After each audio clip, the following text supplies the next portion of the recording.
Hello, Patrick! Hi. Hello, Mr. Price. How's it going? How you doing, man? I'm all right. Is this thing going? This thing's live. Oh my gosh. It's going. It's going. I'm so nervous. For what? I'm just playing. Okay, thank God. I was like, oh God. It's gonna be We gotta one of nurture, those. kumbaya, get you ready for this show. Nah. Hey guys, welcome to Lauda Out Loud. This is Patrick Price. Patrick, introduce yourself to the world. Hi, I'm Patrick Price. I live here in the Northern Warehouse, Yeah. Studio 512. Hopefully, I'll be showing something this art. Oh, You know, so many things, so many balls in the air right now.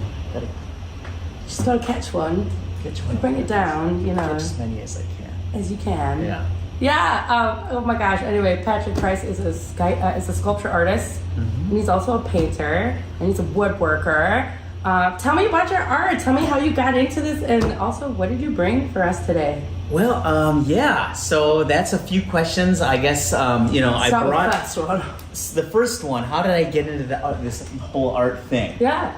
As long as I can remember, I've always, starting in elementary school, I was always drawing. Me and my brother, I have an identical twin brother. We were always drawing pictures, just with pencils and doodling, and then it became, I guess, over time, a little bit more of a serious pursuit. And then, the further along in school I got, the more I, practiced all these different things. And so it started with drawing. I think for a lot of folks, like the first way into art is you start drawing and you're able to see how, putting your hands and whatever medium it is. What was your favorite thing to paper. sketch?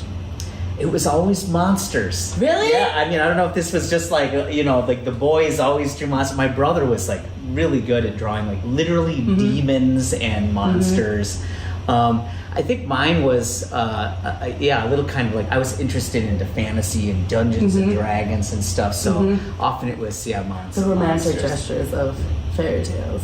That's right. But yeah, and eventually, in school, I've also always been interested in music too, and I think I was Because you are a good singer. Well, I appreciate that. Thank you. No, But seriously? I'm talking to the best. So No. With all humility. This dude, I remember one year for Christmas, we went over to, what's the Lower Town Lofts, or it's a co-op that's down the street from us. And there's a bunch of beautiful artists that live there. And so we all were singing Christmas music together. And here he comes with the harmony. And I was just like, what? This dude got pipes, bruh. Well, so when I was a kid, literally, I think from age 11 to maybe 14, I was in what was called the Barrington Children's Choir. Okay. And it was, you auditioned for it. But my mom always heard me. I was always singing around the house, just like my favorite songs. And my mom pushed me to do this thing. And this is something that my brother didn't do. And I have an identical twin brother. And no other siblings. So we always ended up doing a lot of the same things. And this was one of the first things that became entirely mine. And it was, I joined this children's choir, and I learned a little bit about reading music, but more importantly, there were 3 sections. We had, the lowest was the alto, and then we had mezzo soprano and then soprano. Right. And I was the soprano, but I learned about how important harmonies are and reading music well enough so that you could follow along with the music. But in school, I actually did really well in like all of the non-artistic things. I actually was really good at math and science, Academics? and reading and the academics. You was that Latino? I was, Okay. And I was super nerdy. But as at the end of high school, and then into college, I realized even though I was good at some of those things, especially math, it bored the shit out of me. Yeah. And the things that really excited me were music and the visual arts. Yeah. And I think mostly because it touched a part of me that I couldn't really understand. Like I didn't understand why, just thinking analytically, why did this why do these frequencies, these different instruments or voices combine in a way that makes you like have these intense feelings, things that can make you, cry or feel joyful or all of these things. And something about the irrational part of that experience really attracted me. Why does a certain painting create these moods or these feelings? And so I think there's something about the irrational and the emotional that really attracted me, as opposed to, like how cut and dried that I ended up thinking about science and Sure. math. I've come around later in my education. I realized that there's a creative element even to the sciences, and especially when it comes to understanding and interpreting the data that we find in the world. But that's how I ended up getting into art. And when I went away to school, to college, I went to Wisconsin. Well, first I was in DeKalb at Northern Illinois University, and then I transferred to University of Wisconsin in Oshkosh. And Oshkosh Bagosh, that's right. Gosh. Are you wearing bagoshes? No, is it? How did you, because you're really known for your sculpture artistry, and so how did you like develop your skills for sculpting? Because it is a lot. I feel like there's so much more detail than a painting, because it's like right up close and you can see every single. Well, there is a lot. There's a lot of going on. It exists in 3 dimensions, and when we look at a picture, we have a flat plane, and all of the stuff that happens is within this very specific frame. Whereas in sculpture, you have to look at things and you have to consider every angle. But I do feel that my understanding and skill with 2-dimensional art and 3D, there is an interplay between them, and they inform the other. Yeah. So the better a drawer I became, the better a sculptor I became, and then they kind of bounce off each other. So in school, I think originally I was interested in architecture, and I started off as an interior architecture student, and then later I switched to what they call functional design or applied design.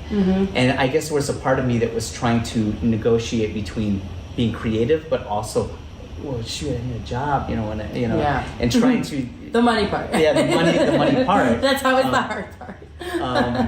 But I feel like my undergrad, gave me the tools to really start exploring sculpture and building things in 3 dimensions. And I guess there's a part of thinking in 3D that came a little easy to me. I was able to, see in my mind how these different parts fit together. But over time, I learned how to use all these different materials, and after I graduated, I ended up just a few years ago finishing my master's, getting my MFA, Master of Fine Arts, at Colorado State University. But I had 18 years between graduating, from my bachelor's degree and then going back for my master's. And in that period, I was always involved in some way with sculpture. Sure. And music. I did a lot of, Would you say because you are Latino, and would you say that you being Latino and like discovering the culture, and do you feel like it has influenced like your art in many ways, shapes, and forms, where you see you can identify a little bit of this in the culture, and then you put it into your stuff? I don't. No, that's a great question, and hopefully you understood that question, because I don't feel like it was. No, I think you're. I think what you're, and tell me if I'm missing here too. But how does my Latin identity, play into making, into thinking about sculpture and art in general? Right. That's a fancy way of saying. Yeah, Well, I mean, and I think the answer isn't easy. Isn't simple, and I think that because, especially for me, my identity as a Latino and it is complicated, and it's something that I struggled with over time, and part of that has to do with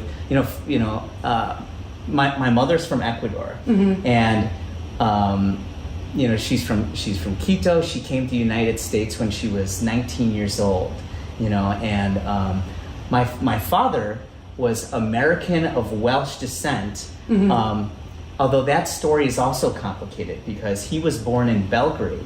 Okay. In the country Yugoslavia, which no longer exists. Yeah, yeah.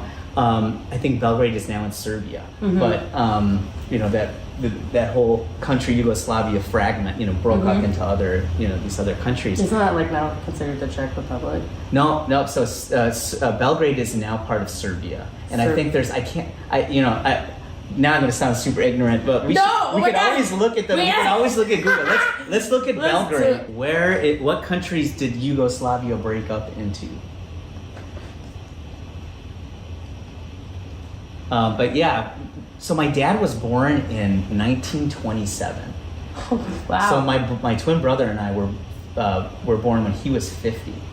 Wow. And my brother, dad was 40 when he had us. Yeah, and that seemed old, right? Yeah. Yeah. So I remember in high school, like kids thought that my dad was my grandfather. And Same. Yeah. Mm-hmm. And he was old enough to be my grandfather, but Definitely. and my mom turned 40 shortly after my brother and I were born. So we weren't planned, but my mom always talks about how just immediately falling in love with motherhood and like feeling really connected to my brother and I and really enjoying being a mom.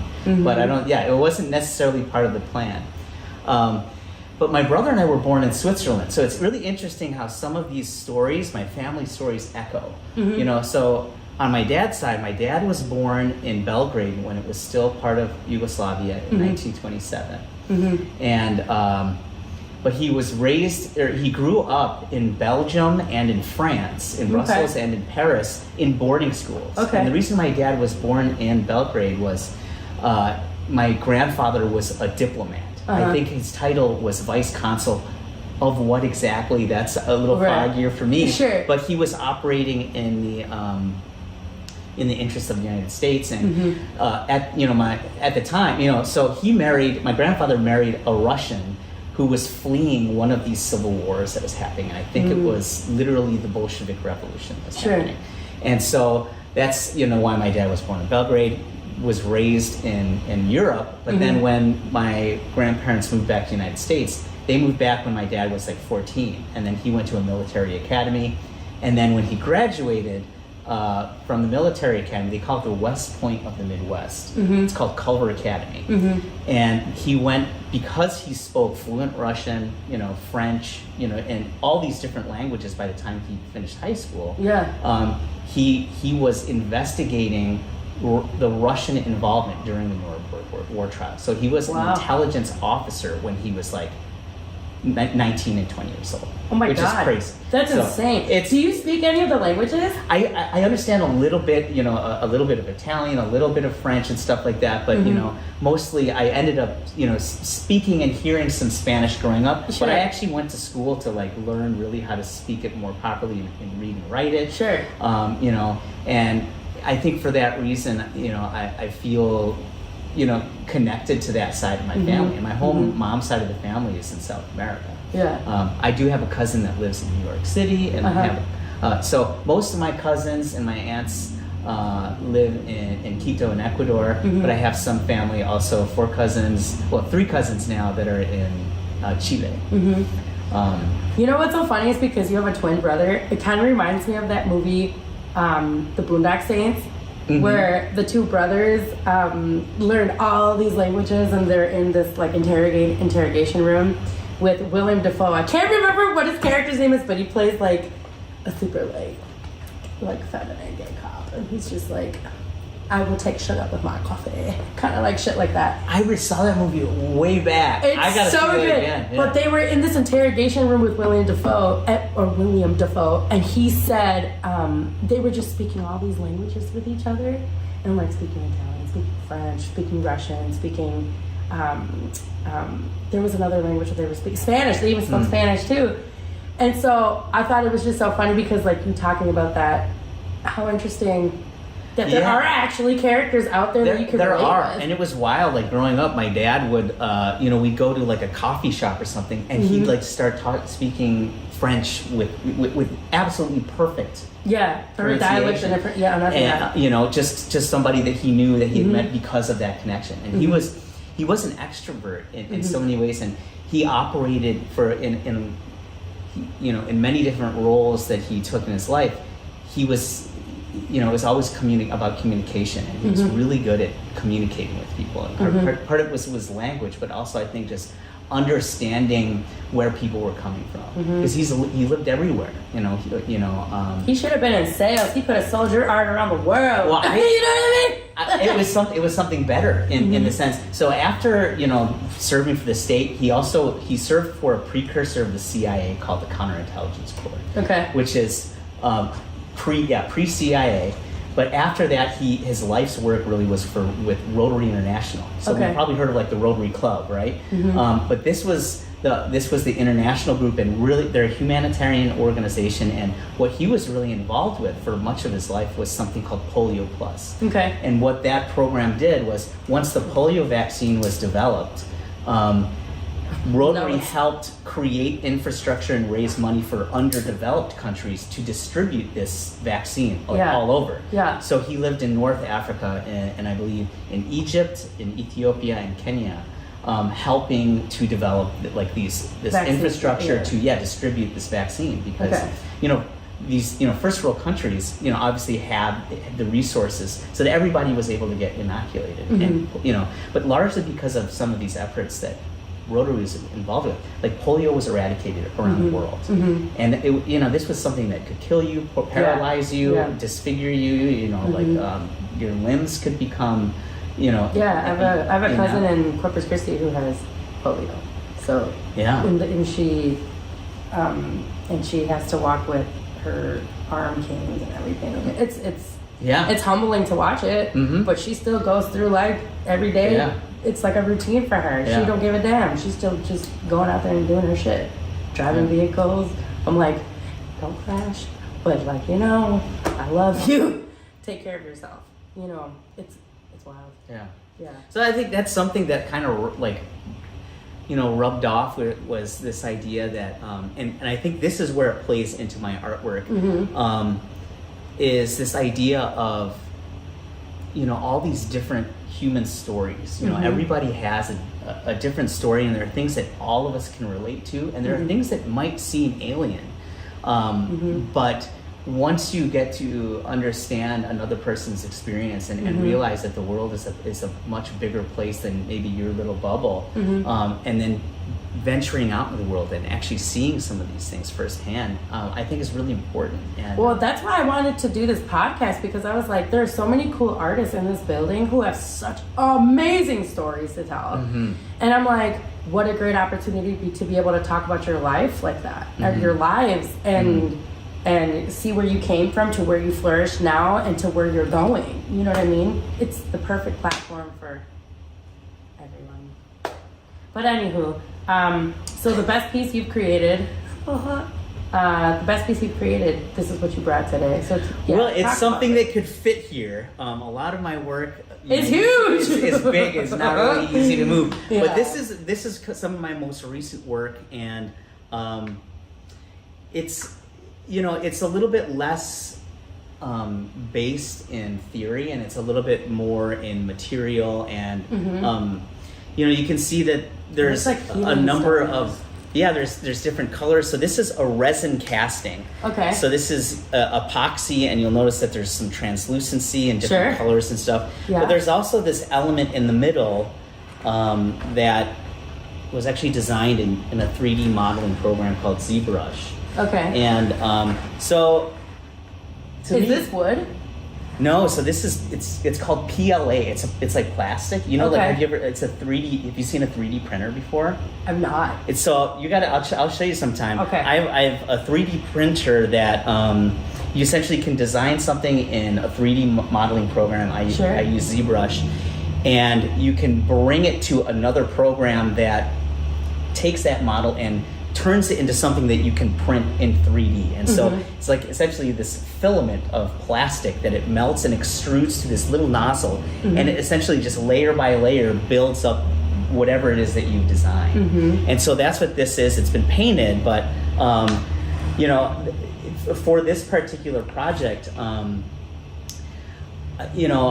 I wanted to continue a series of work that I was doing that has to do with portals. And so this, to me, this Oculus is, represents a portal. And to me, a portal is a place of like transition or change or of potential change.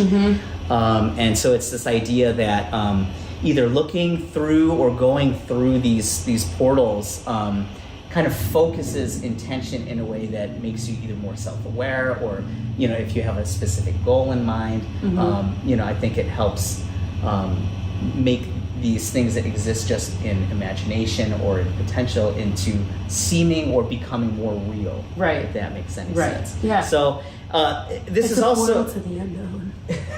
It is. So like my other portals emerge. There's sculptures too, but some of my work also is recontextualizing these sculptures into photographs. So a big part of my work ends up being photographs, and not just the sculpture itself. Although the making is a super like fun experience for me. This wasn't really supposed to be. It's meant to be a little bit more playful, but the idea is that we have some things that seem like a little bit more chaotic or natural, or they're mimicking or echoing what I think of as like natural elements or organic elements. Yeah, it looks like fluorite. That's what I thought it was at first. I was just like, how the hell did you get that big ass stone? Yeah. But I was like, oh my god, it has such beautiful natural elements to it, and it's hard not to look at it like it is a natural stone.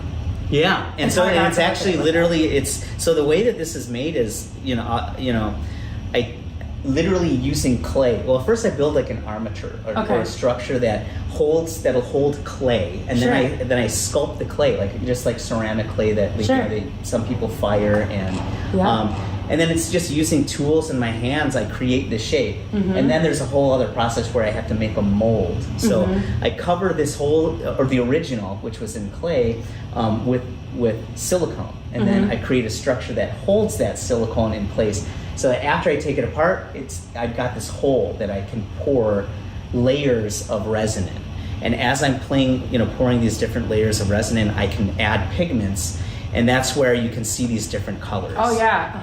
And you'll see in some places where there's like lines and that has to do with how much pigment was in each different layer. So I'm mixing up these batches of resin, pouring it into this mold and kind of swishing it around, and finally I fill it up, and here we have a reproduction of that original shape but in a completely different material. So, well, this is the coolest thing I've seen all day. What you mean? Well, thanks. It's pretty fantastic if you ask me. Thanks. We are out of time officially, but thank you. I just want to thank you so much for coming on the show, because I just love you so much, Patrick. You're the best. It's my pleasure. Literally, right. I'm so excited. I'm Lauda the Artista. This is Patrick Price. Peace. In the Middle East.